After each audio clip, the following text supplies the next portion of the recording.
for watching. Don't forget to like, comment, share and subscribe to Mufti Tariq Masood, famous scholar.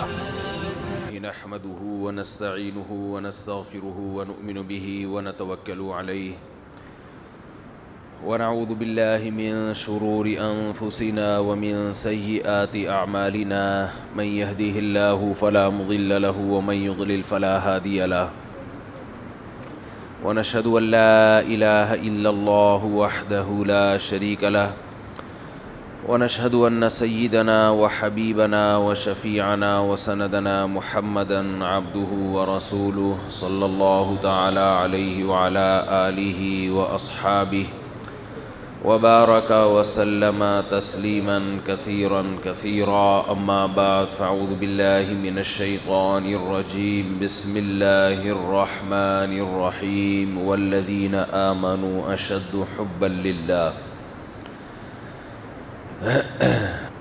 قرآن مجید کی ایک آیت تلاوت کی ہے. اللہ تعالیٰ سے دعا ہے اللہ تعالیٰ صحیح طرح سے بات کہنے کی، سننے کی، سمجھنے کی اور عمل کی توفیق عطا فرمائے. مائک کو سیٹ کریں یار، یہ کیا سیٹیاں مار رہا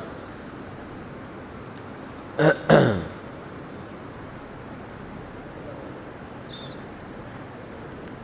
ویڈیو نہ بنائیں بھائی،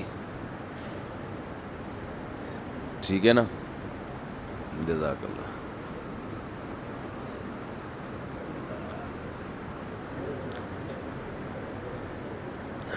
اللہ تعالیٰ نے اپنے بندوں کو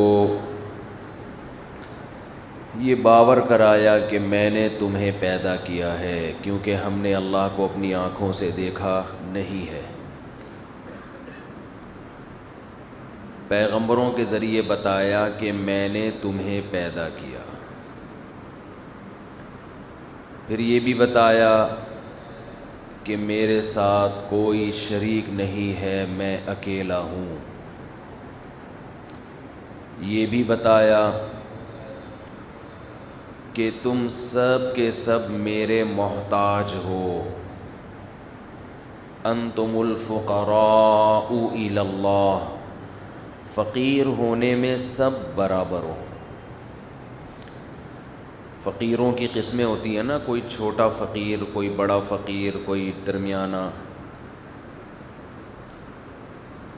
تو اللہ نے بتایا کہ یہ قسمیں تمہاری آپس میں تو ہیں، میری نظر میں چھوٹا فقیر بڑا فقیر کچھ بھی نہیں ہے، سارے ایک ہی جیسے ہو. پھر اللہ نے یہ بھی بتایا جو جو خرابیاں معاشرے میں نظریاتی طور پر آ رہی تھیں نا، پیغمبروں کے ذریعے اللہ نے ان خرابیوں کو دور کیا.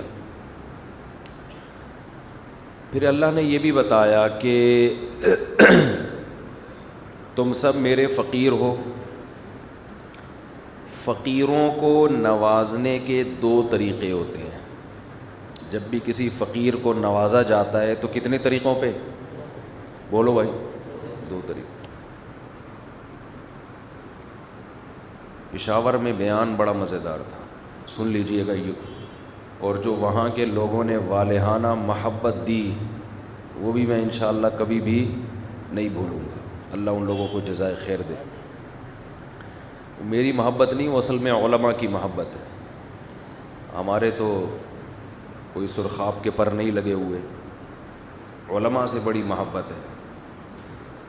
یہ بات میں بیانات میں کہتا تھا مگر اپنی آنکھوں سے دیکھ بھی لی. کوئٹہ میں بھی یہی حال تھا. خیر، اللہ ان لوگوں کو نظر بد سے بچائے. اور مسئلہ یہی ہے کہ ان علاقوں کی طرف KPK، چترال، گلگت، بلوچستان، ان علاقے میں اسلام دشمن قوتیں زیادہ متحرک ہیں. اور ان کا جو ہدف ہے نا اسلام دشمن قوتوں کا، وہ نماز ان کا ہدف نہیں ہے، حج ان کا ہدف نہیں ہے. ان کا جو مضبوط خاندانی نظام ہے اس کو تباہ کرنا ہدف ہے، کیونکہ خاندانوں میں خاندانی لوگ پیدا ہوتے ہیں. جہاں خاندان نہ ہو وہاں خاندانی لوگ پیدا نہیں ہوتے. ایک مثال میں نے پشاور والوں کو بھی دی، آپ کو بھی دے کے بس اصل ٹاپک کی طرف چلتا ہوں، یہ آج کا میرا موضوع نہیں ہے۔ بتاؤ گدھا خاندانی ہے یا غیر خاندانی؟ بولو نا، غیر خاندانی۔ کیوں؟ گدھے کا ماموں ہوتا ہے؟ کیا ہو گیا؟ بولو نا۔ جب آپ گدھے کا تعارف کرو، پہلے انسانوں پہ آتے ہیں، پہلے انسانوں کی مثال۔ جب آپ انسانوں کا انٹروڈکشن کرواتے ہیں، آپ بتاتے ہیں یہ مؤذن صاحب ہیں، قاری رشید صاحب، یہ ان کے ماموں ہیں، یہ ان کے چچا ہیں، یہ ان کی خالہ ہیں، یہ ان کی پھپھو ہیں، یہ ان کا بھتیجا ہے، یہ ان کا بھانجا ہے، یہ ان کی بہو ہے، یہ ان کے داماد ہیں، یہ ان کا پوتا ہے، یہ ان کی نواسی ہیں، یہ ان کے فادر ان لا ہیں، یہ ان کی مدر ان لا ہیں، پورا ایک انٹروڈکشن۔ یہ ان کے چچا زاد بھائی، یہ چچا زاد بھائی کا بیٹا، یہ چچا زاد بھائی کے بھائی کا، چچا زاد بھائی کے بیٹے کا بیٹا، یہ ان کے کزن کا بھتیجا، یہ ان کے کزن کا ماموں، یہ ان کی کزن کا خالو، ہوتا ہے نا۔ آپ کا علاقہ کون سا ہے قاری صاحب؟ ہری پور، ضلع مظفر گڑھ۔ آدھا مظفر گڑھ تو مؤذن صاحب کا ریلیٹو کہیں نہ کہیں نکلے گا۔ انسان کا جب تعارف ہوتا ہے تو اس طرح سے ہوتا ہے، یہ ان کے ماموں، خالہ، چچا وغیرہ وغیرہ۔ گدھے کا جب انٹروڈکشن ہوتا ہے کیسے ہوتا ہے؟ یہ میرا گدھا، آگے دوسرا گدھا کھڑا ہوا ہے، یہ ان کا ماموں۔ بول سکتے ہو؟ بولو گے؟ وہ ایک گدھی کھڑی ہوئی ہے، یہ ان کی خالہ۔ بولو گے؟ باپ تو ہوتا ہی نہیں ہے، یہ گدھے کا باپ۔ وہ کہے گا تو نے مجھے گدھے کا بھی باپ بنا دیا یار۔ گدھا کم گالی تھا؟ گدھا ہونا خود ایک گالی ہے، گدھے کا بھی کیا ہے؟ باپ۔ تو گدھے کے باپ کو غصہ آئے گا کہ نہیں آئے گا؟ اگر وہ باپ ہوگا بھی تو بھی نفی کرے گا، میں گدھے کا باپ نہیں ہوں۔ تو آپ بتاؤ، پشاور والوں سے بھی ہم نے ریکویسٹ کی تھی کہ گدھے میں اور انسان میں یہ فرق کیا ہے؟ گدھے کے رشتہ دار، بولو نہیں، کتے کے رشتہ دار۔ گدھے کی جگہ آپ کتا ڈال دیں، گھوڑا ڈال دیں، بلی ڈال دیں، خچر ڈال دیں، کچھ بھی ڈال دیں، سور ڈال دیں، وہ آپ کی مرضی ہے، آپ کا ہیڈک ہے۔ فرق یہ ہے کہ گدھے کے ریلیٹیوز نہیں ہوتے، انسانوں کے رشتے ہوتے ہیں۔ سوال پیدا ہوتا ہے بھائی گدھے کے رشتہ دار کیوں نہیں ہوتے؟ سوال پیدا، بولو، ہو رہا ہے؟ ہوتا ہے کہ نہیں ہوتا؟ گدھے کے رشتہ دار کیوں نہیں ہوتے؟ یہ ایک بہت بڑا سوال ہے۔ نادرہ میں رجسٹریشن کیوں نہیں ہوتی اس کی؟ ابا، چاچا، ماموں۔ اس کا جواب یہ ہے کہ گدھے کا باپ نہیں ہوتا، گدھے کا باپ۔ پھر ایک اور سوال کھڑا ہوگا بھائی، ایک اور اس سے بڑا سوال ہوگا کہ باپ کے بغیر تو کوئی پیدا ہوتا نہیں ہے۔ کیا ہو گیا بھائی؟ باپ کے بغیر کوئی پیدا؟ حضرت عیسیٰ معجزے سے پیدا ہوئے، نارملی یہ ممکن نہیں ہے۔ اس سوال کا جواب یہ ہے کہ گدھے کا باپ ہوتا ہے مگر اللیگل، لیگل نہیں ہوتا۔ پھر سوال پیدا ہوتا ہے کہ گدھا بیچارہ لیگل اور اللیگل کے فرق کو نہیں جانتا۔ اس کا جواب یہ ہے کہ جو انسان لیگل باپ اور اللیگل باپ کے فرق کو نہیں جانتا وہ بھی کیا ہے؟ گدھا ہے۔ وہ بھی کیا ہے؟ گدھا ہے۔ رشتے لیگل باپ سے بنتے ہیں، اللیگل سے نہیں بنتے۔ زانی، زنا کرنے والا، اسلام اس کے رشتوں کو نہیں مانتا، نہیں مانتا، اسلام اس کو باپ ہی نہیں مانتا۔ تو جس قوم میں نکاح ہوتا ہے، شادی ہوتی ہے، اس قوم میں باپ کا رشتہ وجود میں آتا ہے۔ پھر چچا، خالہ، ماموں، بھتیجے، پھپھے، دادے نانکے دادکے پھر سسرالی، یہ سب رشتے نکاح کی وجہ سے وجود میں آتے ہیں. گرل فرینڈ بوائے فرینڈ میں رشتے وجود میں نہیں آتے. تبھی گوروں کے ہاں رشتے مارکیٹ سے کیا چل رہے ہیں؟ شارٹ. گوروں کی مارکیٹ میں موبائل 1 نمبر ملے گا آپ کو. آپ جاتے ہیں جب گوروں سے کوئی، ہمارے مارکیٹوں میں 1 نمبر چیزیں مارکیٹ سے کیا چل رہی ہیں؟ شارٹ. پتہ نہیں ہوتا یہ جس بوتل پہ نیسلے لکھا ہے یہ نیسلے کمپنی نہیں ڈھکن ڈھکا ہے یا لیاری ندی سے پانی لے کر کسی نے نیسلے لکھ کے ڈھکن لگایا ہے، کچھ پتہ نہیں چلتا. مارکیٹ سے جب آپ شہد لیتے ہو، یقین نہیں ہے کہ یہ مکھی کا نکالا ہوا ہے یا گلوکوز کی بوتلوں سے بنایا ہوا ہے. مارکیٹ میں ہمارے 1 نمبر چیزیں نہیں ہیں. گورے کی مارکیٹ میں 1 نمبر، جاپان جاؤ 1 نمبر چیز، لیکن 1 نمبر باپ گورے کی مارکیٹ سے بولو شارٹ.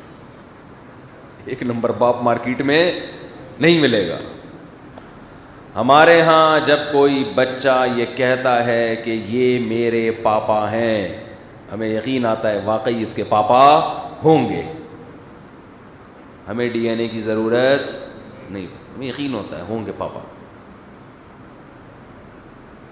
ایک آدمی کے ہاں کچھ ضرورت سے زیادہ لبرل تھے، وہ نام نہاد لبرل جسے کہتے ہیں نا، جن کے ہاں براڈ مائنڈڈ، سب یہ بھی ٹھیک وہ بھی ٹھیک.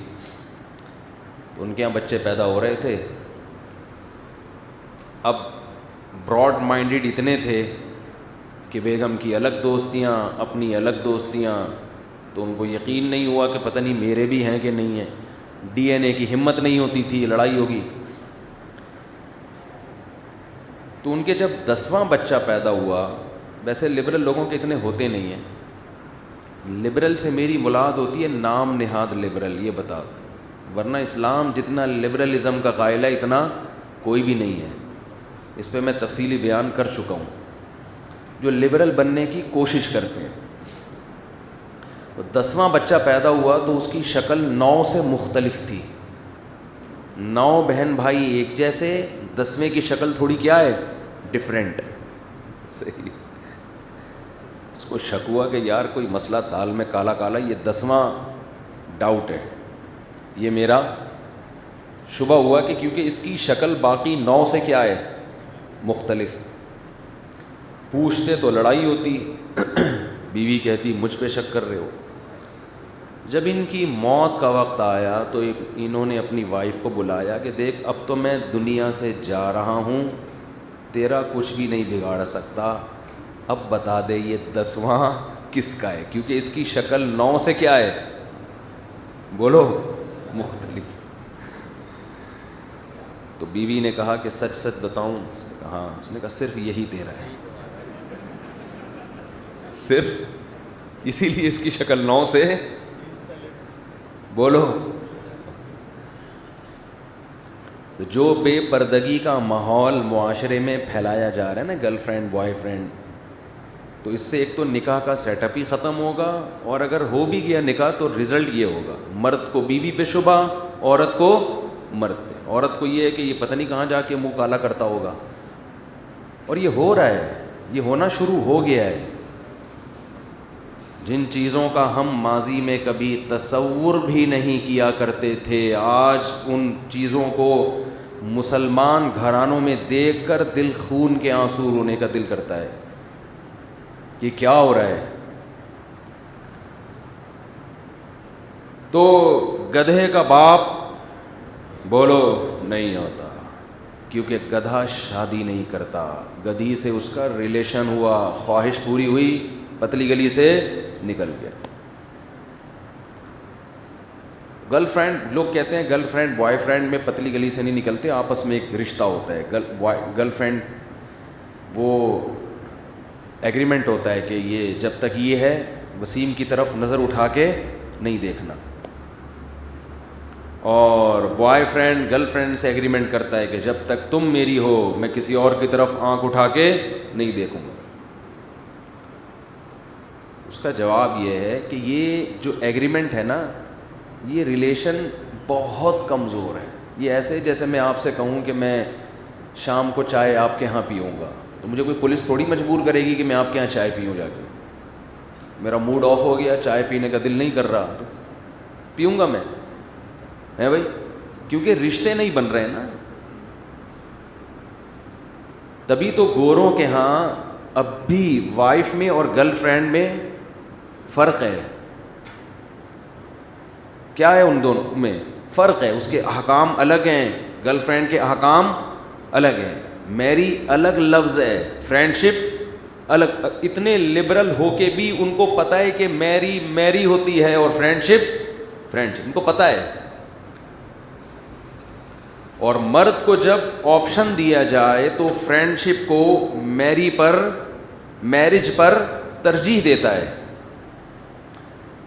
لڑکی کو جب آپشن دیا جائے تو وہ میرج کو فرینڈ شپ پر، بولتے کیوں نہیں، ترجیح دیتی ہے، کیونکہ اس کو فائدہ میرج میں نظر آتا ہے، فرینڈ شپ میں نہیں. اور لڑکے کو فائدہ فرینڈ شپ میں نظر آتا ہے، میرج میں نہیں. تو اب بتاؤ، اسلام مرد کے حقوق کی بات کر رہا ہے یا عورت کے حقوق کی بات کر رہا ہے؟ مرد کو پھنسا رہا ہے اسلام. تو خیر، گدھے کا کوئی باپ بولو نہیں، گدھے کے چچا نہیں ہوتے، گدھے کا بھتیجا نہیں ہوتا، گدھے کے بہن بھائی نہیں ہوتے. جس کے نہیں ہوتے وہ گدھا کہلاتا ہے. وہ کیا کہلاتا ہے؟ اب دیکھو، ایک ٹیکنیکل پوائنٹ کی بات کر کے آگے چلتا ہوں. یہ ٹیکنیکل پوائنٹ کی جو بات آپ کی سمجھ میں آئے گی ایک واقعے سے آئے گی. ایک مناظرہ پہلے بتاؤں گا، اس سے یہ پوائنٹ کی بات آپ کی کھوپڑی میں بیٹھے گی. مناظرہ جب میں آپ کو بتاؤں گا تو آپ کو لگے گا اس سے اس پوائنٹ کا کوئی تعلق نہیں ہے اس ٹاپک کا، لیکن میں بتاؤں گا کتنا گہرا تعلق ہے.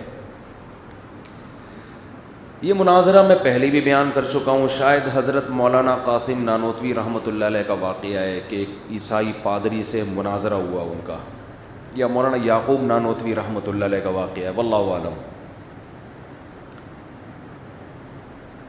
تو مسلمان عالم جو تھے، نہیں ان کا مناظرہ نہیں، ان کا مناظرہ وہ دوسرا ہے. وہ جو عیسائی نے کہا تھا میں کتاب آگ میں پھینکتا ہوں، بائبل وہ بچ گئی تو سچا مذہب، اور قرآن جل گیا تو اسلام باطل، اس طرح. یہ دوسرا ہے، یہ کسی عالم سے تھا، ایک نارمل عام عالم جو زیادہ مشہور نہیں. عیسائیوں کا دعویٰ تھا کہ حضرت عیسیٰ اللہ کے بیٹے ہیں، حضرت عیسیٰ اللہ کے بیٹے. مسلمان عالم کا دعویٰ تھا کہ اللہ کا کوئی بیٹا نہیں ہے.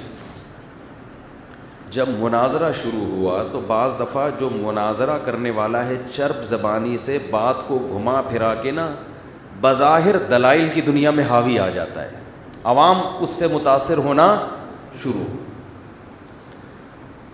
تو عیسائی مناظرے کا پلہ بھاری ہونا شروع ہو گیا.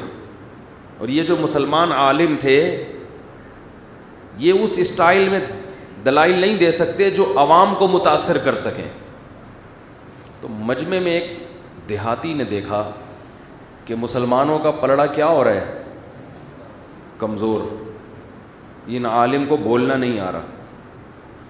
وہ آیا اور ان عالم سے ریکویسٹ کی کہ حضرت یہ مناظرہ میرے ہاتھ میں دے دیں. انہوں نے کہا بھائی تو کیا کرے گا، تجھے تو بولنا نہیں آتا. انہوں نے کہا میں جیت جاؤں گا. بہرحال مرتا کیا نہ کرتا، انہوں نے کہا جی اس پادری سے پرمیشن لی. اس پادری نے کہا ہاں بھائی ٹھیک ہے، لے آؤ اس کو، مارکیٹ میں لے آؤ. اس گنوار دیہاتی نے کہا کہ مجھے ایک بات بتاؤ کہ اللہ تعالیٰ کب سے ہے؟ پادری سے پوچھا. پادری نے کہا اربوں خربوں سال، ہمیشہ سے ہے، خربوں سال سے بھی زیادہ. کہا بتا تو کب سے ہے؟ اس پادری نے کہا کہ مجھے پیدا ہوئے ہو گئے ہوں گے 35-40 سال، 50 سال. کہا 50 سال میں تیرے کتنے بچے ہیں؟ اس نے کہا میرے 5-6 بچے ہیں. اس نے کہا کروڑوں سال میں اللہ کا ایک ہی ہوا ہے اور تیرے کتنے ہیں؟ اس سے تم بظاہر لگتا ہے تو اللہ سے اچھا ہے. 50 سال میں تیرے 6-7 ہو گئے اور اللہ کا کروڑوں سال میں ایک ہی. تو اس سے تو لگتا ہے کہ تو کیا ہے, اللہ سے بھی کیا ہے, اچھا ہے. تو یہ کیسا اللہ ہے جو کروڑوں میں ایک ہی, اور تو اتنے پیدا کر چکا ہے. تو پادری لاجواب ہو گیا, اس کے پاس اس کا کوئی جواب نہیں تھا. دیہاتی نے تو اپنے اسٹائل میں جواب دیا. حضرت مولانا یعقوب نانوتوی رحمۃ اللہ علیہ نے اس دیہاتی کے جواب کو علمی انداز میں بیان کیا ہے. علمی انداز یہ ہے اس جواب کا کہ اگر بچے پیدا ہونا یہ اچھی صفت ہے, اچھی, دیکھو طاقت ایک اچھی صفت ہے یا بری؟ تو طاقت اللہ میں زیادہ ہے یا بندوں میں؟ اللہ کی لامحدود, بندوں میں محدود. سخاوت بری صفت ہے یا اچھی؟ اچھی. تو بندوں میں تھوڑی, اللہ میں زیادہ. تو اگر اولاد کا پیدا ہونا اللہ کے حق میں اچھی صفت ہوتی تو اللہ کے کھربوں بچے ہونے چاہیے تھے, اور اگر یہ بری صفت ہے تو ایک بھی نہیں ہونا چاہیے اللہ کا. بہت مشکل ہے بات سمجھا. دیکھو انسان کے حق میں قضائے حاجت اچھی صفت ہے, بری نہیں ہے. نہ ہو قبض کی دوائیں کھانا شروع کر دیتے ہیں. اللہ کے حق میں یہ بری صفت ہے کیونکہ وہ محتاج نہیں ہے. انسان کے حق میں روٹی کھانا, بھوک لگنا اچھی صفت ہے, اللہ کے حق میں بری. انسان روٹیاں جتنی زیادہ کھانے کی طاقت رکھتا ہو اتنا پاورفل ہے, بشرطے کہ طاقت بھی ہو معدے میں ہضم کرنے کی. کہتا ہے میں 6 روٹیاں کھا جاتا ہوں, ٹکار بھی نہیں لیتا. کہتے ہیں واہ بھائی, لگتا ہے کہ کسی بیل سے اصلاحی تعلق ہے آپ کا. باڈی بلڈر یہ کام کرتے ہیں. کمزور آدمی وہ تو ایک بسکٹ چائے میں ڈبو کے کھا لے گا, پاور ہو اگر باڈی میں. ہاں ایک ٹھوسنے کی عادت پڑی ہوئی ہے تو ایک الگ بات ہے, لیکن اگر جو زیادہ کھاتا ہے اور ہضم بھی کر لیتا ہے تو وہ پاورفل سمجھا جاتا ہے. بوڑھے کم کھاتے ہیں, جوان زیادہ کھاتے ہیں کیونکہ صحت مند ہیں. کھانا اگر اچھی صفت ہے انسان کے حق میں تو زیادہ کھانے کی صلاحیت رکھنے والا کم کھانے والے سے زیادہ اچھا سمجھا جاتا ہے. اللہ کے حق میں کھانا اچھی صفت نہیں ہے, وہ روٹی کا محتاج نہیں ہے, وہ ایک نوالا بھی نہیں کھاتا. کیونکہ اگر کھانا اللہ کے حق میں اچھی صفت ہوتی تو پھر اللہ جتنا کھاتا ہم اس کا سوچ بھی نہیں سکتے تھے. اولاد کا پیدا ہونا انسان کے حق میں اگر بری صفت ہے تو ایک بچہ بھی برا ہے. اچھی صفت ہے تو جتنے زیادہ ہوں اتنا اچھا ہے. اللہ کے حق میں اولاد کا ہونا اگر بری صفت ہے تو ایک بیٹا ہونا بھی برا ہے, اور اگر اچھی صفت ہے تو اللہ کے پھر اربوں کھربوں اولاد ہونی چاہیے تھی, ایک نہیں ہونی. یہ اس کا علمی انداز سے جواب ہے. تو اس کو دیہاتی نے اپنے اسٹائل میں بیان کیا کہ 50-60 سال میں تیرے 6 ہو گئے اور اللہ کے کھربوں سالوں میں ابھی تک ایک ہی ہے. تو اس لحاظ سے معاذ اللہ نقل کفر, تو اللہ سے زیادہ طاقتور نکلا. سمجھ میں نہیں آ رہی بات؟ تو خاندانی ہونا انسان کے حق میں اگر اچھی صفت ہے تو بڑا خاندان ہونا اور اچھی. سمجھتے ہو بات کو؟ جتنا بڑا ہو اتنا انسان کو گدھے سے ممتاز کرے گا یہ, ٹھیک ہے نا. جتنا خاندان سمٹے گا آپ بائی نیچر گدھے کے اتنے قریب ہوتے چلے جائیں, کیونکہ گدھوں کے خاندان نہیں ہوتے, کتوں کے خاندان نہیں ہوتے, سنگل مدر کے اصول پہ پلتے ہیں وہ. تو اولاد نعمت ہے یا نہیں ہے؟ نعمت ہے تو جتنی زیادہ ہو اتنی نعمت. دولت نعمت ہے یا نہیں ہے؟ تو جتنی زیادہ ہو اتنا اچھا ہے. اور اگر یہ نعمت نہیں عذاب ہے تو پھر 5 روپے بھی عذاب ہے. صحت اگر نعمت ہے تو جتنی زیادہ ہو اتنا اچھا, اور صحت اگر عذاب ہے تو تھوڑی سی صحت بھی نہیں ہونی چاہیے. پھر جوانی اگر نعمت ہے, اگر عذاب ہے تو نہیں ہونا چاہیے جوان. اگر نعمت ہے تو جتنا زیادہ جوان ہو اتنا اچھا. سر پہ بال اگر نعمت ہیں اگر عذاب ہیں تو سر پہ ایک بال بھی بولو نہیں ہونا. میری نظر ان کے سر پہ پڑ گئی ہے. اور اگر بالوں کا ہونا نعمت ہے تو جتنے گھنے بال ہوں اتنا اچھا. اسی طرح ہم خواتین کو کہتے ہیں عورت کے لمبے بال نعمت ہے, زینت ہے. عورت کے جتنے لمبے بال ہوں اتنا اس کا اس میں حسن اور زینت ہے. انہوں نے کٹا کے جیسے مرغی کے کٹے ہوئے پر ہوتے ہیں نا, اتنی کیا فیشن آ گیا, یہ اپنی زینت ختم کر دی. ستار بھائی بنی ہوئی ہیں آج کل.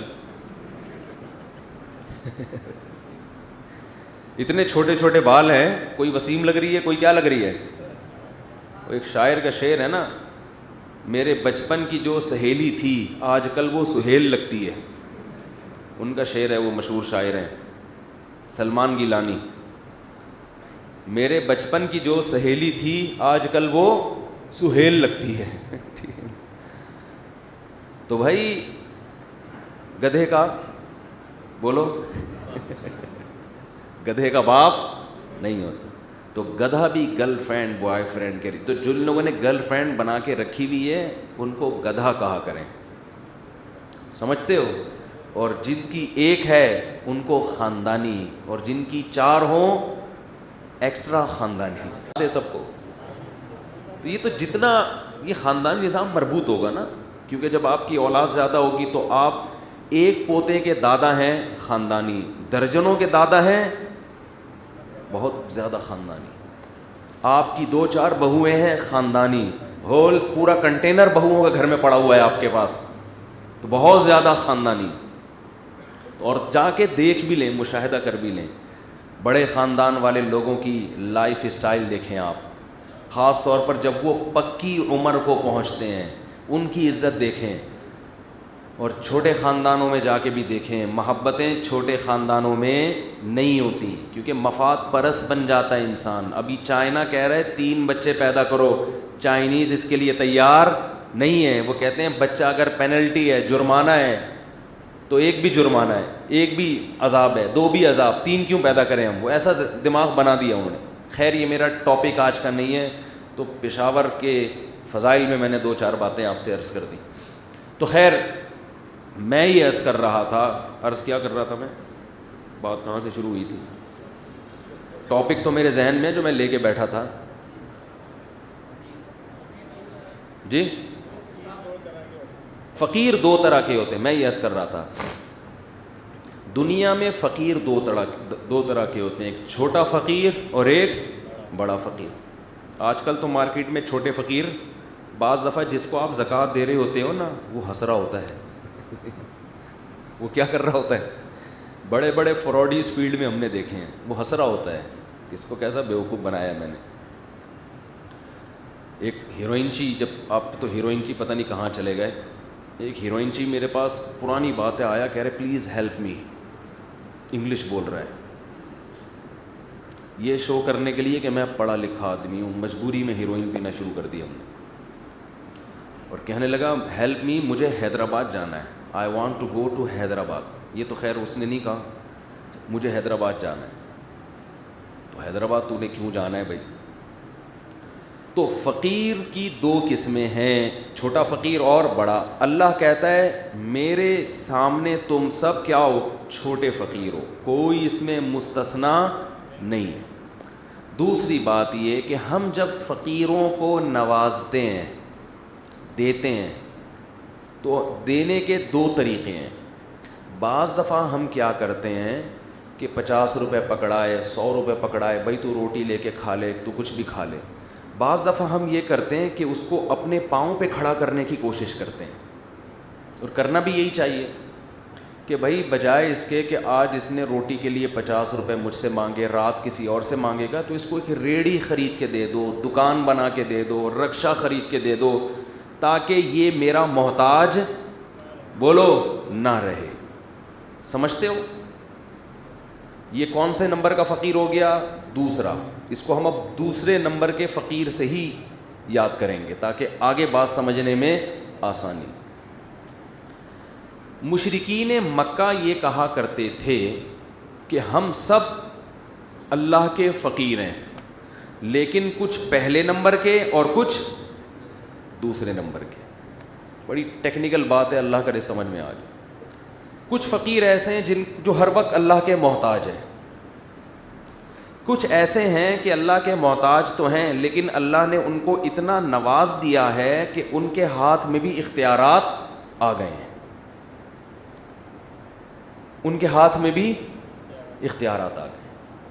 اب ان کو بار بار اللہ سے مانگنے کی ضرورت, چھوٹی چھوٹی چیزیں مانگنے کی ضرورت نہیں ہے, بلکہ اتنے اختیارات ان کے پاس اللہ کے دینے سے, اللہ کی عطا سے آ گئے ہیں کہ اب نہ صرف یہ کہ ان کو ضرورت نہیں اللہ سے مانگنے کی, آپ نے ان کو ریڑھی خرید کے, رکشہ خرید کے دے دیا ہے, اسٹیبل ہو گئے ہیں, وہ اپنے پاؤں پہ کھڑے ہو گئے ہیں, بلکہ لوگ بھی اب ان سے اگر چندہ مانگیں تو کوئی برا نہیں ہے. اللہ نے ان کو اتنا مالدار, اتنا اسٹیبل کر دیا ہے کہ اب اپنی حاجات میں اللہ کے ساتھ ان کو بھی پکار سکتے ہیں. سمجھتے نہیں ہو بات کو؟ اب ہم چاہیں تو وسیم بھائی سے قرضہ لیں یا اس رکشے والے سے قرضہ لے لیں, ہمارے لیے کیا ہو گیا ہے؟ برابر, کیونکہ وسیم بھائی نے اس رکشے والے کو اتنا مالدار بنا دیا ہے کہ اب اس سے پیسے مانگیں یا اس سے. فرق یہ ہے کہ یہ اللہ کی عطا سے بنے ہیں, خود سے نہیں ہیں, لہذا اصل اب بھی کیا ہے؟ اللہ ہے. اللہ نے الحمد سے لے کے والناس تک قرآن میں نفی کی ہے کہ میں نے کسی کو اپنے پاؤں پہ کھڑا اس اعتبار سے نہیں کیا ہے. وسیم بھی میرا محتاج اور وہ بھی میرا محتاج. کسی کے پاس کسی قسم کے اختیارات بولو نہیں ہیں. میری نظر میں فقیر جو پہلے نمبر کے فقیر ہیں سارے وہی ہیں, دوسرے نمبر کا کوئی فقیر میری نظر میں نہیں ہے. ایک ایک چیز میں, ایک ایک ذرے میں ہر شخص ہر وقت میرا محتاج ہے. کسی کے پاس کسی قسم کے اختیارات میں نے نہیں دیے.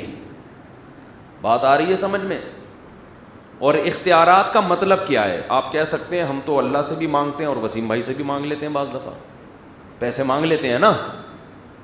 اور مفتی صاحب کہہ رہے ہیں کہ اللہ نے کہا ہے میں نے کسی کو اختیارات نہیں دیے. ہم تو اللہ سے بھی مدد مانگتے ہیں اور ہیلپ لائن پولیس کو بھی فون کرتے ہیں, اور بعض دفعہ پولیس آ بھی جاتی ہے. ایسا بھی ایک ونس اپون اے ٹائم میں نے دیکھا تھا. تو یہ تو اختیارات تو ہیں. تو یاد رکھو یہاں اختیارات سے مراد ما فوق الاسباب, ما فوق الاسباب. ما فوق الاسباب گاڑی اردو ہے, اس کا مطلب کیا ہے کہ کچھ اختیارات ایسے ہوتے ہیں جن کی سائنٹیفک لاجک ہوتی ہے. میں آپ سے کہتا ہوں مجھے پانی دو, آپ ٹانگوں سے چل کے جائیں گے, کولر سے نکالیں گے, یہ سب چیزیں اسباب کے تحت آتی ہیں. ان میں کسی کو بھی پکارا جا سکتا ہے. اس میں پیغمبر, فرشتے, انسانوں کا کوئی فرق نہیں ہے. اس میں ایک بھنگی کو بھی آپ مدد کے لیے پکار سکتے ہیں, یار میرا گٹر صاف کر دو آ کے, بہت دنوں سے خراب. یہ کوئی فضیلت کی چیز نہیں ہے. بھنگی آئے گا اتنا بڑا ڈنڈا لے کے, وہ گھسا دے گا آپ کے واش روم میں, ادھر سے گھسائے گا وسیم بھائی کے گھر سے وہ ڈنڈا. یہ ان کا کمال ہے, یہ ہم بولو نہیں کر سکتے. یہاں سے گھسائے گا, نکلے گا کہاں؟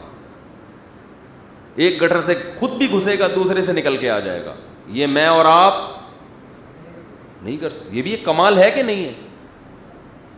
لیکن یہ فضیلت کی دلیل اس میں الوہیت والا, خدا والا عنصر نہیں ہے. اس کو خدا نہیں کہتے. یہ مدد پولیس بھی کر سکتی ہے ڈاکو کو پکڑنے کی, ڈاکٹر کر سکتا ہے آپ کو اولاد دینے میں. جب آپ کے اولاد نہیں ہو رہی, میاں بیوی ڈاکٹر کے پاس جاتے ہیں, ہمیں بچہ چاہیے, ڈاکٹر علاج کراتا ہے, ٹیسٹ کرتا ہے فالٹ مرد میں ہے یا عورت میں, جہاں فالٹ ہو اس کو دور کرنے کی کوشش. یہ سب اسباب کے تحت. اس سے ڈاکٹر خدا نہیں بن جاتا. تو یہ ہر ایک سے مدد مانگنا جائز ہے. اس میں بھنگی میں, ڈاکٹر میں کوئی فرق نہیں ہے. ایک مدد وہ ہوتی ہے جہاں اسباب فیل ہو جائیں. 90 سال کا بوڑھا ڈاکٹر کے پاس جائے, مجھے اولاد چاہیے. ڈاکٹر کہے بھائی تجھے پاگل پنے کی گولی چاہیے. اصل میں تجھے کیا چاہیے؟ تجھے دماغی توازن ٹھیک کرنے کی, بولو ایک 80 سال کے بوڑھے تھے, ہمارے ایک جاننے والے نے بتایا, سچا واقعہ, ان کی کہیں سیٹنگ ہو گئی کینیڈا کے کسی لڑکی سے فیس بک پہ. 80 سال کے بزرگ کی سیٹنگ کس سے ہو رہی ہے؟ کینیڈا کی کسی گوری سے. گوری جوان تھی, بہرحال سیٹنگ ہو گئی آپس میں. وہ گوری کا کوئی مفاد ہوگا, شاید کوئی پیسے ویسے چاہتی ہو, کیا چاہتی ہو واللہ عالم, یہ چیک کرنا چاہ رہی ہو کہ دیکھیں بھئی پاکستان کے 80 سال کے بوڑھے, ایسا جذبہ ہے ماشاء اللہ ان کا, شاید ہمارا بیان سنا انہوں نے. خیر, جو مسجد کے امام تھے انہوں نے مجھے بتایا کہ وہ بوڑھا آیا امام صاحب کے پاس, کہنے لگا کہ جی آج شام 6 بجے میرا نکاح ہے, کینیڈا سے لڑکی آ رہی ہے, تو اس کے لیے مجھے کیا کیا چاہیے, اس کے لیے مجھے یعنی ڈاکومنٹیشن میں اس کے لیے کیا کیا ضروری ہے. میں نے کہا آپ کا شام تک زندہ رہنا ضروری ہے. اس کے لیے آپ کا شام تک زندہ رہنا ضروری, باقی کوئی مسئلہ نہیں ہے, ڈاکومنٹیشن کی فکر نہ کریں. تو اب ایک بوڑھا آدمی 90 سال کا بزرگ حکیم کے پاس چلا جائے, جی مجھے کوئی دوا دیں, اولاد ہو.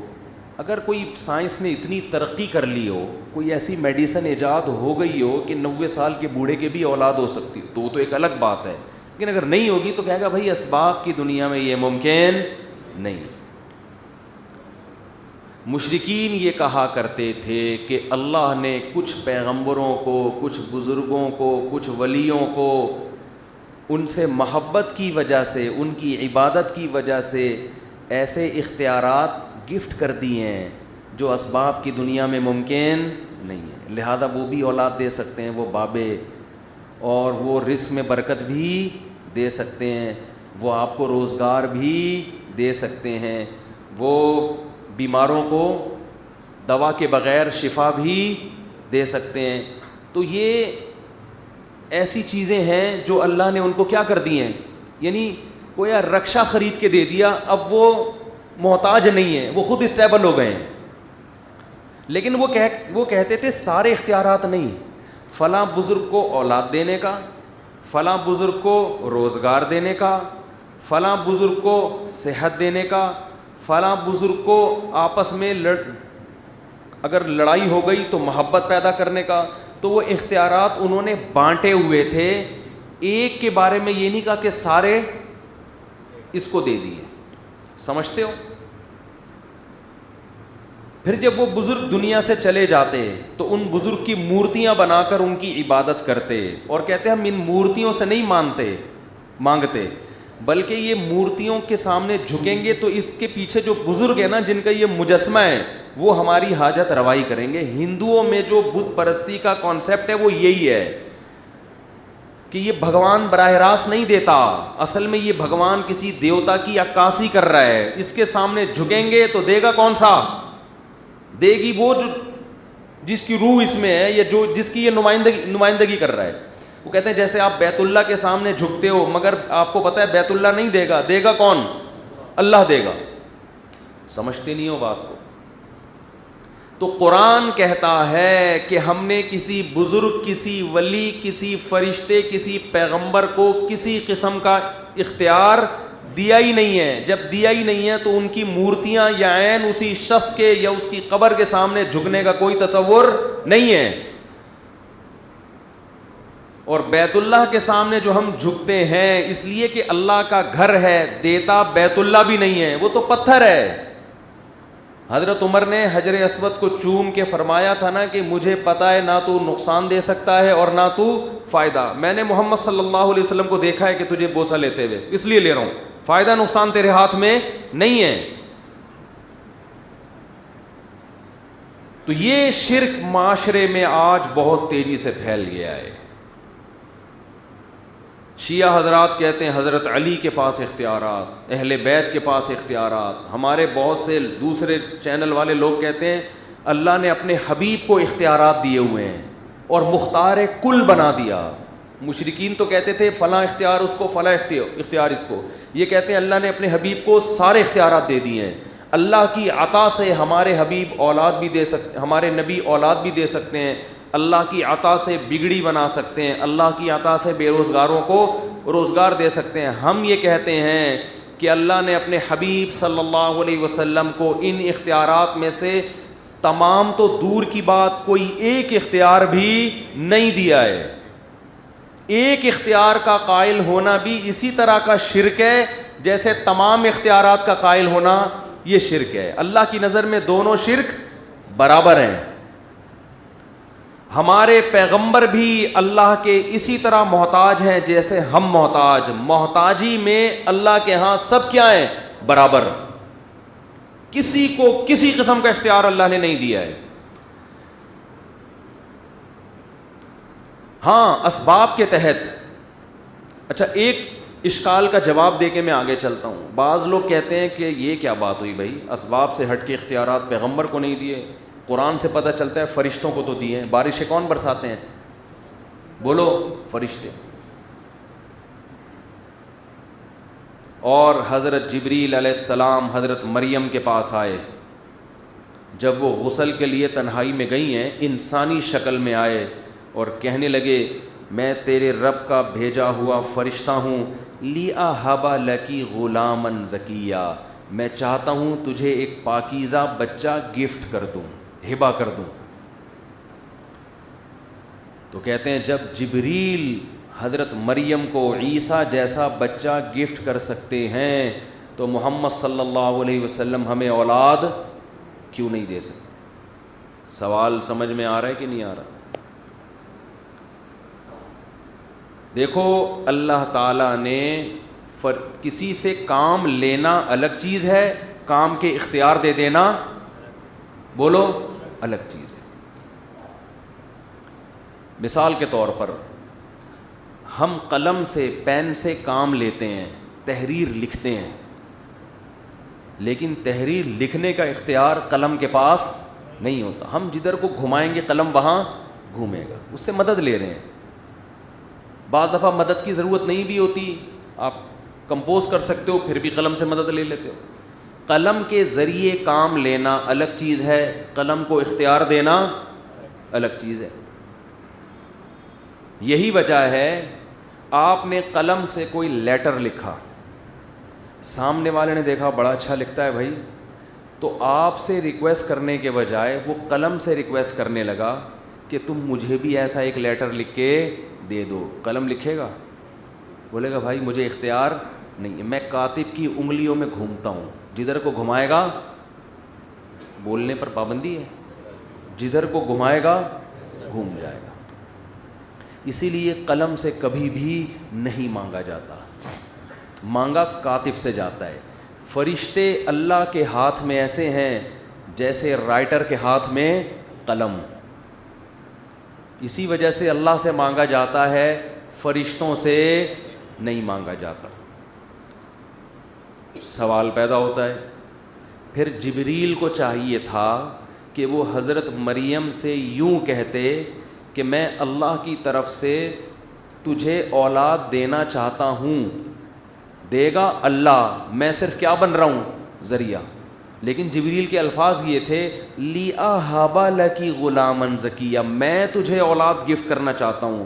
تو مشرکین آج کے یہ کہتے ہیں کہ حضرت جبریل کہہ رہے ہیں یہ اولاد گفٹ کس کی طرف سے ہوگی؟ میری طرف سے. اس سے پتہ چلتا ہے کہ یہ حضرت جبریل کو گفٹ کرنے کا اختیار ہے. سوال آیا کھوپڑی شریف میں, اب تو ہر چیز شریف بن رہی ہے نا, گولڑا شریف, ملتان بھی شریف ہو گیا ہے, اور میرے بیان کے بعد اب پشاور بھی مجھے دل چاہتا ہے اس کو کیا کہوں, اور کراچی شریف, کیونکہ قائد اعظم کا مزار ہے یہاں پہ, گرو مندر ہے یہاں پہ, بریانی ہے, بڑی بات ہے. پشاور کو اگر فخر ہے کہ ہم چپلی کباب کھاتے ہیں تو بریانی کہاں ملتی ہے؟ کراچی میں ملتی ہے. چائے آپ کو صرف کوئٹہ میں ملے گی خاندانی, اور کوئٹہ والوں کے ہاں ملے گی. ہم پورے ملک سفر کرتے ہیں, چائے پینے کو نہیں ملتی. چائے کے نام پہ مذاق مل رہا ہے. میں تو تلاش کرتا ہوں چترال میں بھی یار کوئٹہ وال کا ہوٹل دکھاؤ یار جہاں پہ چائے ملے. ایک ہفتے بعد چائے پیتے تو کھوپڑی نے کام کرنا. جب میں کوئٹہ پہنچا تو چائے پی تو کھوپڑی سیٹنگ پہ آئی ہے. چائے اچھی چیز نہیں ہے, اسی وجہ سے اچھی نہیں ہے کہ نشہ لگ جاتا ہے آدمی کو اس کا. خیر, تو کیا بات کر رہا تھا میں, دیکھو ہاں کہ حضرت جبریل نے تو کہا کہ میں تمہیں کیا کروں گا, گفٹ. دیکھو یہ نسبت کہلاتی ہے مجازی.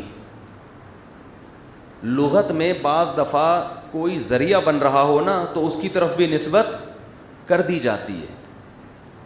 لغت ڈکشنری سائنسی حقیقت کو نہیں یعنی کوئی بھی زبان جو ہے نا وہ سائنسی حقیقت کو نہیں دیکھتی ہے, بلکہ اس میں شارٹ بات کی جاتی ہے. آپ کی گاڑی پنچر ہو جاتی ہے, آپ کہتے ہو میری گاڑی پنچر ہو گئی ہے, یہ جملہ صحیح ہے؟ گاڑی پنچر ہو سکتی ہے؟ گاڑی کا ٹائر پنچر ہوتا ہے. آپ ان شارٹ کدھر نسبت کر دیتے ہو؟ گاڑی کی طرف. کس کی طرف نسبت کرتے ہو؟ گاڑی. اب آپ کہہ رہے ہو میری گاڑی پنچر ہو گئی, آپ کہہ رہے ہو گاڑی, استغفر اللہ, گاڑی خراب تو ہو سکتی ہے, پنچر. اور مثال دیتا ہوں, آپ نے شادی بیاہ میں گئے, ولیمے میں گئے, لوگوں نے کہا تو نے کیا کھایا؟ کہہ رہے میں نے تو بریانی کی 2 پلیٹیں کھائی ہیں. وہ کوئی سائنسدان تھے, فلسفی تھے, ہر چیز کی حقیقت دیکھتے تھے. وہ انہوں نے کہا یار 2 پلیٹیں تو بریانی کیوں نہیں کھائی تو نے یار؟ تجھے بلایا تھا بریانی کھانے کے لیے, کمبخت تو کیا کھا گیا پلیٹیں؟ تو آپ کہو بھائی میرا مقصد یہی تھا کہ بریانی کی 2 پلیٹوں کا مطلب پوری 2 پلیٹیں فل کر کے بریانی کھائیے. کہ نا اب مکرو نہیں, اب جھوٹ مت بولو, جھوٹ مت بولو. خدا کی قسم تم نے خود یہ بولا ہے کہ میں نے 2 پلیٹیں کھائی ہیں. وہ ایک میں لطیفہ سناتا ہوں نا, ایک آدمی کسی کے گھر گیا, کسی نے کسی کو دعوت دی کہ کبھی ہمارے غریب خانے میں بھی دال روٹی کھا لیا کرو. لوگوں کی عادت ہوتی ہے نا, مقصد تو ہوتا ہے ہمارا بڑا بنگلہ ہے اور ٹکے کباب کھلائیں گے تمہیں. ڈیفینس میں ایک بندہ نے کہا کہ کبھی ہمارے غریب خانے میں بھی آ جاؤ. تو یہ غریب نے سوچا کہ چلو یار مالدار آدمی ہے, چلتے ہیں, وہ مرغ و مسلم کھلائے گا. مالدار بھی تواضعاً یہی کہتا ہے نا ہمارا غریب خانہ اور دال روٹی. یہ چلا گیا تو واقعی غریب خانہ ہی تھا اور دال روٹی لا کے رکھ دی. بڑا پریشان, یار یہ ہو کیا گیا ہے. ایک اور مہمان آیا تو میزبان کا کتا بھونکنے لگا. تو میزبان نے کتے سے کہا چپ ہو جا ورنہ تیری ٹانگیں توڑ دوں گا.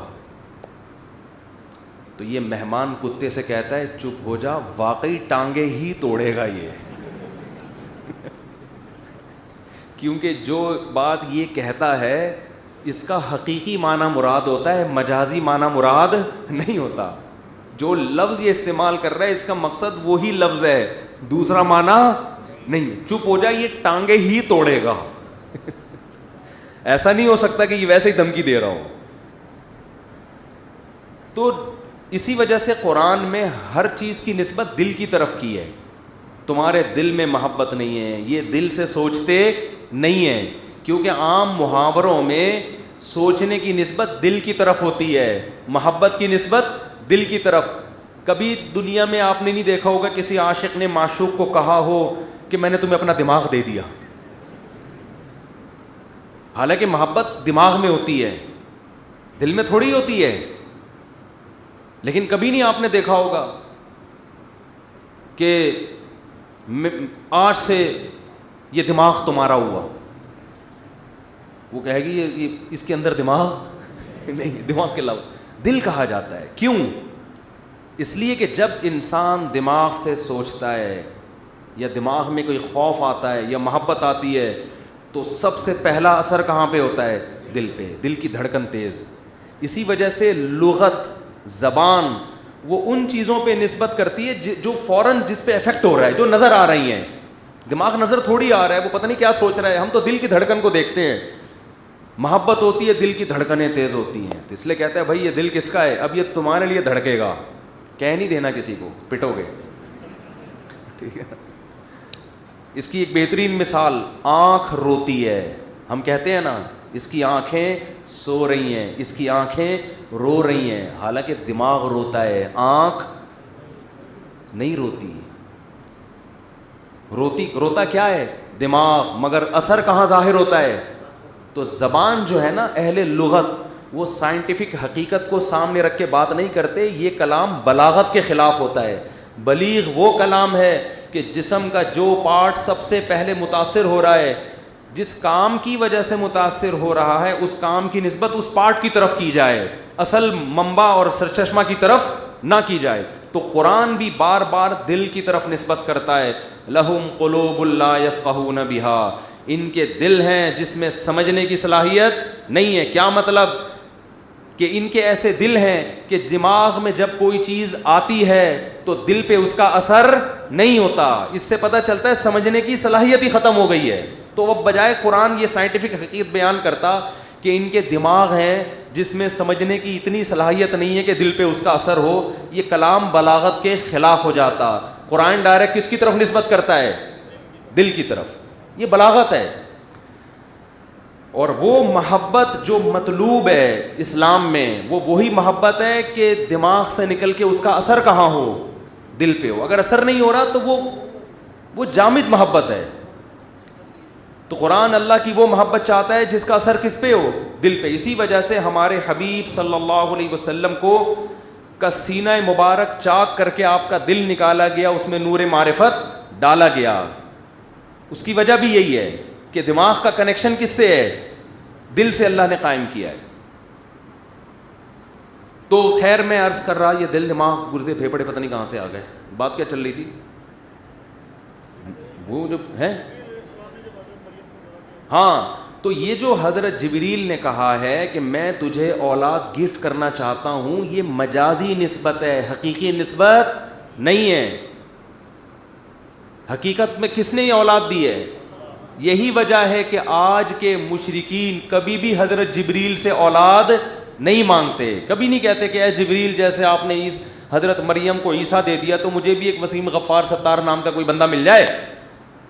کبھی مانگا انہوں نے؟ نہیں مانگتے. کبھی فرشتوں سے بارش مانگی گئی ہے؟ پتہ ہے بھائی, فرشتے اللہ کے ہاتھ میں ایسے ہیں جیسے کاتب کے ہاتھ میں کیا ہوتا ہے؟ قلم.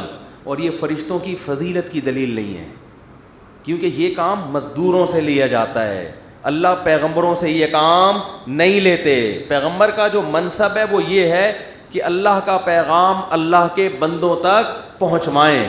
اس لیے پیغمبروں کی فضیلت کس پر ہے؟ فرشتوں پر. سمجھتے نہیں ہو بات کو, میرا خیال ہے. تو اس لیے اللہ نے بتایا کہ تم سب کے سب کس کے محتاج ہو؟ اللہ کے. اور انسان جب انسان کا محتاج ہوتا ہے تو دیر آر 2 types آف محتاجی. تو محتاجی کی کتنی قسمیں ہیں؟ 2. لیکن جب انسان اللہ کا محتاج ہے تو سارے ایکول, سب برابر.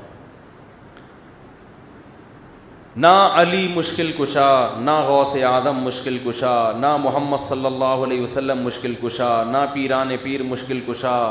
سب کس کے محتاج؟ اللہ کے. یہاں میں ایک بات کروں, بعض لوگ توحید کی آڑ میں فساد مچاتے ہیں. موحد لوگوں کو بھی مشرک کہنا شروع کر دیتے.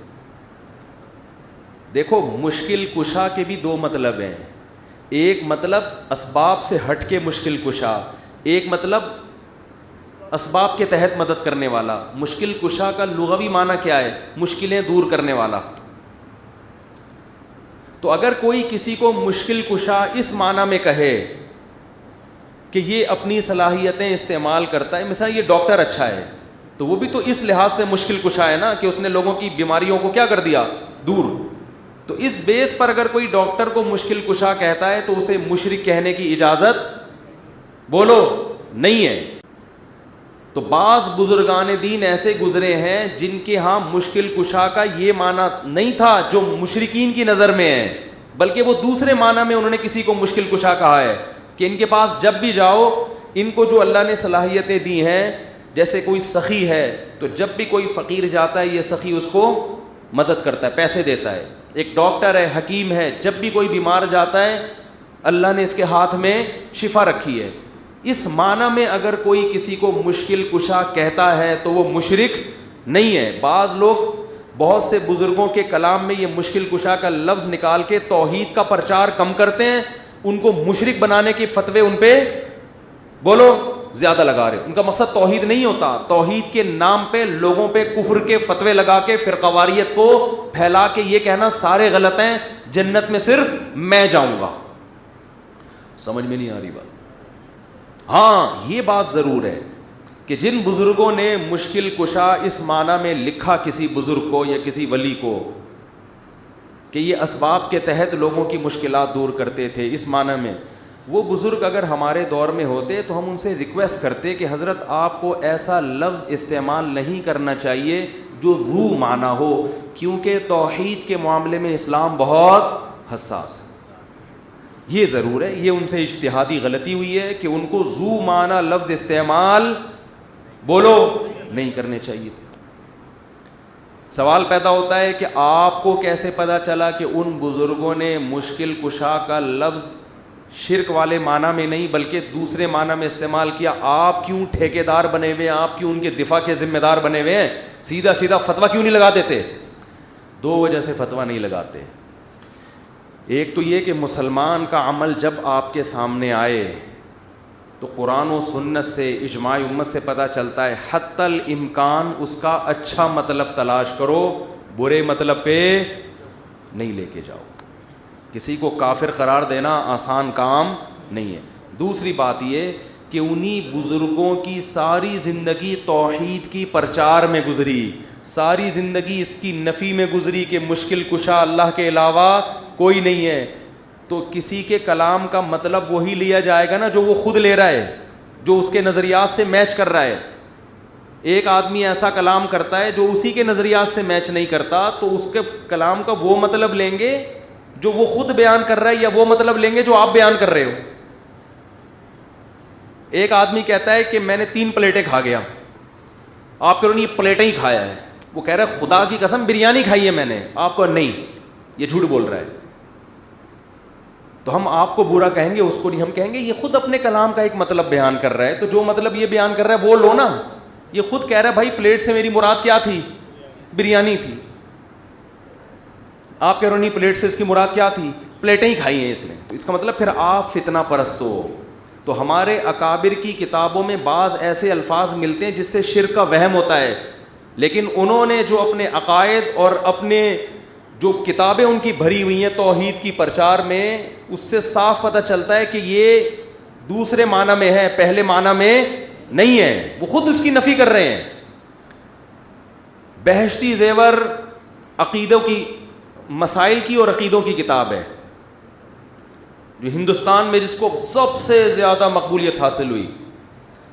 آپ اس میں عقائد کا باب پڑھیں, صاف نفی ہے کہ اللہ کے علاوہ کسی کو پکارنا شرک ہے, اس کی اسلام میں اجازت نہیں ہے.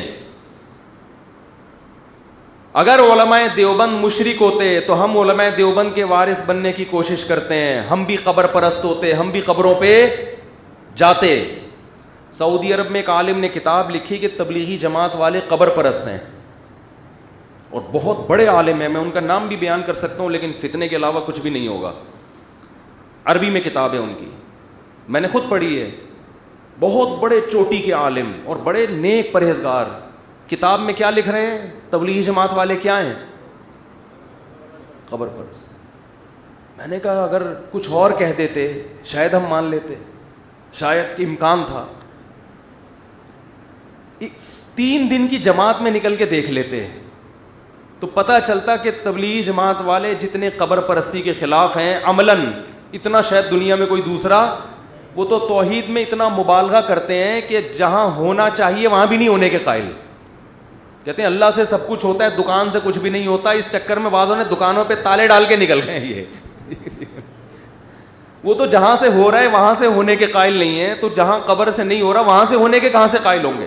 لیکن کیا ہے, فتنہ پرست لوگوں نے علماء دیوبند کی کتابوں کو سے تروڑ مروڑ کے چیزیں نکال نکول کے ایسا ملغوبہ بنا کے عرب علماء کے سامنے پیش کیا کہ وہ بھی کنفیوژن کا شکار ہوئے ہیں. میں نے کہا یہ بزرگ عالم ایک دفعہ ادھر پاکستان یا ہندوستان آ جائے, میں ان کو شب جمعہ میں لے کے جاؤں گا اور کہوں گا ان کا بیان شروع اس سے ہوتا ہے کہ اللہ سے ہوتا ہے, اللہ کے غیر سے نہیں, درمیان میں بھی یہ اور ختم بھی اسی پہ. اور ہم نے تبلیغ میں درجنوں بار دیکھا ہے کہ قبر کے سامنے سجدہ کیے ہوئے لوگوں کو اٹھا کے ان کو قبرستان سے اٹھا کے کہاں لے کر آئے ہیں؟ مسجدوں میں. تو کتابوں کے پروپیگنڈے پہ مت جاؤ, عمل دیکھو ہو کیا رہا ہے, عمل دیکھو ہو کیا رہا ہے. اگر علماء دیوبند قبر پرست ہوتے تو میں بھی کیا ہوتا. مجھے تو جو قبرستان جتنا جانا سنت ہے اتنا بھی ہم نہیں جاتے. کبھی کبھار تو جانا چاہیے, آخرت کی زیارت ہوتی ہے, ہمیں تو اتنا بھی ٹائم نہیں ملتا جانے کا. اور الزام کیا لگایا جا رہا ہے؟ اس وقت بر صغیر میں توحید اگر بچی ہوئی ہے تو علماء دیوبند کی وجہ سے, بہت بڑا کردار ہے ان کا اس میں, ورنہ سب مزار پرست ہوتے. سروے کرو, سفر کرو, میں گلگت گیا ہوں, چترال گیا ہوں, جہاں مزار پرستی نظر آئے گی وہ جگہیں جہاں علماء دیوبند کے اثرات نہیں ہیں. جہاں مزار پرستی نہیں ہے وہاں کس کی تعلیم کے اثرات ہوں گے؟ علماء دیوبند. پورے بر صغیر میں جہاں بھی جاؤ, آپ جہاں بھی جاؤ, مزار اگر نظر آ رہے ہیں, قبروں پہ سجدے نظر آ رہے ہیں, بھائی یہاں کوئی عالم دیوبند کا عالم نہیں آیا تبلیغ کے لیے. اور جہاں میں گلگت کے ایسے دیہاتوں میں گیا جہاں ایک بالش سے اونچی قبر نہیں ہے, سب مٹی کی قبریں, ایک بالش سے اونچی کوئی قبر نہیں, بڑے بڑے قبر. میں حیران, یار تم گاؤں دیہات کے لوگ, تمہیں اتنا شور, تو سلسلہ جا کے کہاں ملے گا؟ جا عالم من دیوبند, کہاں سے ایک عالم آئے تھے؟ دیوبند. وہ سب مزار ختم کر کے چلے گئے. تو کتابوں میں توڑ موڑ کے مشکل کشا فلانا, بھائی وہ ذو معنی الفاظ ہیں. جیسے حضرت جبریل نے کہا میں تجھے ہبا کرنا چاہتا ہوں, مطلب یہ تھا میں نہیں, ذریعہ کون بن رہا ہے؟ میں. اس لیے اپنی طرف فی الحال شارٹ کٹ بات کی ہے میں نے, ٹھیک ہے نا, کیونکہ سب کو پتہ ہے کہ اللہ کے علاوہ کوئی اولاد نہیں دے سکتا. ان شارٹ تو بھائی اپنے عقیدے کو مضبوط کرو. اسلام توحید کے معاملے میں بہت حساس ہے. مدد صرف کس سے مانگی جائے گی؟ اللہ سے.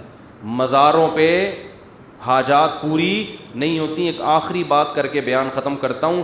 ایک صاحب جن کا آدھا دھڑ فالج زدہ تھا, آدھا دھڑ ہی ہوتا ہے فالج میں, مجھے کہنے لگے کہ میں دعائیں مانگ مانگ کے تھک گیا, میرا فالج ٹھیک نہیں ہو رہا. مجھے کسی نے کہا ہے فلاں بابے کے مزار پہ جاؤ تو وہاں جا کے دعا مانگو تو یہ دھڑ کیا ہو جائے گا, ٹھیک.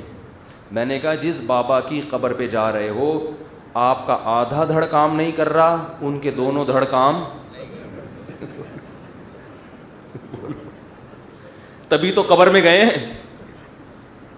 میں نے کہا اگر ان کے دونوں دھڑ میں سے آدھا دھڑ دور کی بات ایک آنکھ بھی کام کر رہی ہوتی نا, مثال کے طور پر آپ کسی بزرگ کا انتقال ہو گیا, آپ نہلا رہے ہیں, ہمارا اسٹائل ہی ہے یہ بات کرنے کا نا. جب میں نے اس کو کہا تو ہنسنے لگا وہ. میں نے کہا جس کے پاس جا رہے اس کے دونوں دھڑ کام نہیں کر رہے بھائی. تو میں نے کہا اگر پھٹے پہ ان بزرگ کو جب نہلانے کے لیے لٹایا تھا ان کا آدھا دھڑ کام کرنے لگتا, تو جو نہلانے والے ان کے دونوں دھڑ کام نہیں کرتے, مر جاتے وہ خوف سے. آدھا دھڑ تو دور کی بات, اگر ان کی ایک پلک بھی ہلنا شروع کر, مثال وہ آنکھ مار دیتے یوں کر کے, آپ ایسے کر کے آنکھ مارتے, آپ نہلا رہے, انہوں نے یوں آنکھ ماری, اس کا مطلب اگلا نمبر کس کا ہے؟ تیرا, آ جا. یہی ہوتا نا. تو غسل دینے والے غسل دیتے, بولتے نہیں بھائی یہ تو بزرگ بھی نہیں لگ رہے ہم کو, یہ ان کی حرکتیں ٹھیک, مرتے پہ بھی کیا کر رہے ہیں, اشارہ کر رہے ہیں, آ جا. مر جاتا آدمی. تو جس کے قرآن کہہ رہے یہ کیا, اموات غیر احیاء, یہ مردہ ہیں, زندہ نہیں ہے. وما یشعرون ایان یبعثون, ان کو تو پتہ بھی نہیں ہے کہ کب قیامت میں اللہ دوبارہ زندہ کرے گا ان کو. تو حاجت روائی, مشکل کشائی کس کے ہاتھ میں ہے؟ اللہ کے ہاتھ. تو ہم یہ بات بھی ہمیں کس نے بتائی؟ اللہ نے. تو اللہ نے بتایا یہ کائنات خود سے نہیں بنی, میں نے بنایا, میں اکیلا ہوں. پھر اکیلے کے مطلب میں بھی لوگوں نے دو معنی کر دیا, اللہ اکیلا, اللہ تو ہے لیکن یہ بھی اختیار دیا. اللہ کہتے ہیں نا نا نا نا نا, اختیارات بھی کسی کو میں نے نہیں دیے. تنہا وحدہ لا شریک لہ, کوئی عبادت کے دعا کے لائق نہیں. اور انتم الفقراء, تم سب میرے ایک جیسے محتاج ہو. اس میں پیغمبر, فرشتے, بزرگ, ولی کا کوئی فرق نہیں ہے. تو یہ ہمارے ایمان کا بنیادی جز ہے, اس کے بغیر کوئی عمل اللہ قبول نہیں کرتا. اس عقیدے کے بغیر دنیا سے چلے گئے تو اللہ نے پیچھے دعا کرنے کی اجازت بھی نہیں دی ہے. میں بھی کیلاش میں تھا, ایک آدمی کی والدہ, وہ لوگ کیلاشی لوگ مسلمان ہو جاتے ہیں, بہت سے غیر مسلم ہیں, تو ایک شخص کا پورا خاندان مسلمان ہو گیا, ماں مسلمان نہیں ہوئی. تو بہت, میں ان کے گھر بھی گیا, بہت ٹینشن میں تھا وہ. اس کو یہ ٹینشن تھی میری ماں اگر مر گئی تو میں تو اس کے لیے دعا بھی نہیں کر سکتا, اس کو غسل نہیں دے سکتا, اس کا جنازہ نہیں پڑھا سکتا. تو ایمان جس کے پاس نیا نیا آیا ہے اس کو اس ایمان کی اور توحید کی قدر ہے. ہمیں چونکہ باپ دادا سے ورثے میں ملا ہے تو کوئی بھی ہمارے ایمان پہ بڑے آرام سے ڈاکہ ڈال دیتا ہے. اللہ تعالی ہمیں سمجھنے کی, عمل کی توفیق عطا فرمائے.